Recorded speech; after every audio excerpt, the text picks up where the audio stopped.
વિધાનસભાના આજે સત્રમાં 21મા દિવસે પંચાયત વિભાગના પ્રશ્નો છે તેની ચર્ચા ઉઠવા પામી હતી અને વિસાવદરમાં ગામ પંચાયત અને તાલુકા પંચાયતનો જે એક લાંબા સમયથી આ બિલ્ડિંગનો મામલો અટવાયેલો છે તે મામલે ધારાસભ્ય ગોપાલ ઇટાલિયાએ શું સવાલ પૂછ્યો હતો, શું પ્રતિક્રિયા આપી છે તે મામલે જ વાત કરવી છે।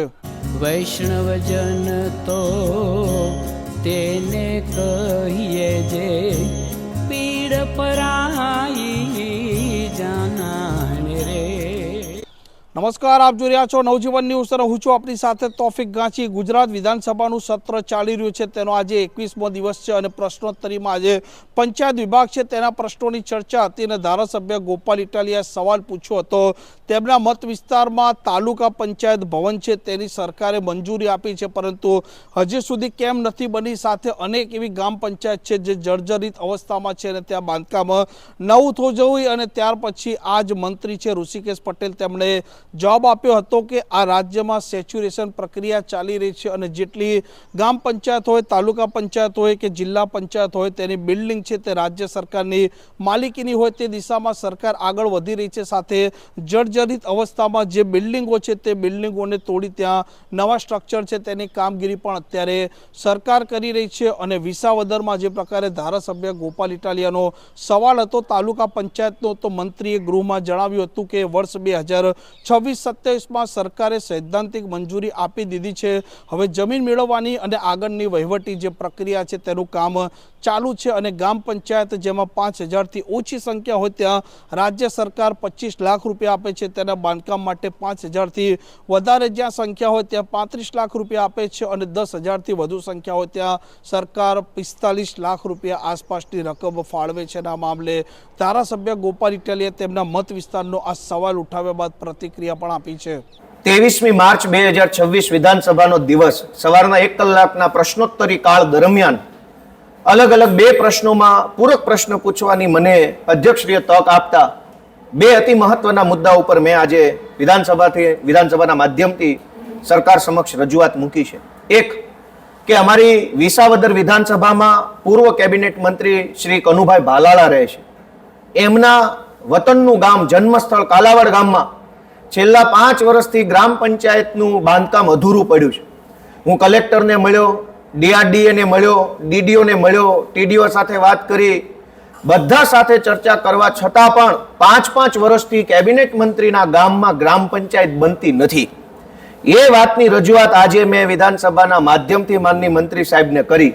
મારા મત વિસ્તારના મોણિયા, લીમધરા, કાલાવડ સહિત અનેક ગામોમાં ગ્રામ પંચાયત જ નથી, તો તલાટી ક્યાં બેસે, આશા વર્કર બહેનો ક્યાં બેસે, સરકારી કોઈ કામકાજ હોય ગ્રામ સભા ક્યાં મળે છે?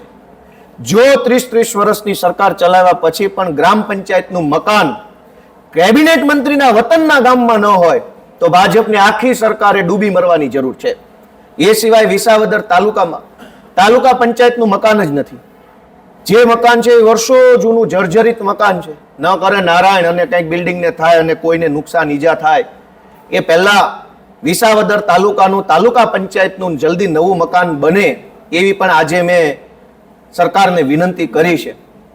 આ સિવાય આજે 23મી માર્ચના રોજ પ્રશ્નોત્તરી કાળ દરમિયાન એક પ્રશ્ન ઉપસ્થિત થયો તો સાતલપુરની અંદર તાલુકા પંચાયતની કચેરી બનાવવાનો। થોડાક સમય પહેલા જ્યારે હું સાતલપુર તાલુકામાં આમ આદમી પાર્ટીની સભા લેવા ગયો હતો ત્યારે મને ત્યાંના અનેક આગેવાનો, ખેડૂતો, વડીલો મળ્યા હતા। એમણે પોતે મને એવું કહ્યું હતું કે સાતલપુર કહેવાનો તાલુકો છે, એની તમામ ઓફિસો વારાહીમાં છે, વારાહી જવું હોય તો વચ્ચે એક મોટું ટોલ નાકું આવે છે અને લગભગ 1 કલાકનો સમય લાગી જાય છે સાતલપુરથી વારાહી જવામાં। કે તાલુકાનું નામ સાતલપુર પણ એનો ટીડીઓ વારાહીમાં બેસે, એના મામલતદાર વારાહીમાં, એના પ્રાંત અધિકારી વારાહીમાં, એની વીજળીની ઓફિસ વારાહીમાં। સાતલપુરના લોકોની લાંબા સમયથી માંગણી છે કે સાતલપુરને અલગ તાલુકો બનાવવામાં આવે તો લોકોનો સમય બચે, લોકોના પૈસા બચે અને કામ ઝડપથી થાય। આજે જ્યારે સાતલપુરની નવી તાલુકા પંચાયત બનાવવાની માંગણી ઉપર વિધાનસભામાં પ્રશ્ન મૂકવામાં આવ્યો, એના પૂરક પ્રશ્નમાં મેં સરકારને એવું પૂછ્યું કે સાતલપુરને અલગ તાલુકો બનાવવા માટે કેટલી રજૂઆત મળી અને તમે શું કરવાના છો? સરકાર વતી માનની મંત્રીશ્રીએ જવાબ આપ્યો કે જ્યાં જરૂર જણાય ત્યાં અમે નવો તાલુકો બનાવ્યો છે। સાતલપુરની અંદર જરૂર હશે તો અમે વિચાર કરશું. હું સરકારને મીડિયાના માધ્યમથી વિનંતી કરું છું કે સાતલપુરના લોકોની તકલીફ ઓછી કરવા માટે થઈ વહેલી તકે સાતલપુરને અલગ તાલુકો જાહેર કરવામાં આવે અને નવા તાલુકામાં નવા મામલતદાર, નવા ટીડીઓ, નવા પ્રાંત મૂકવામાં આવે એવી આમ આદમી પાર્ટી તરફથી મારી વિનંતી છે.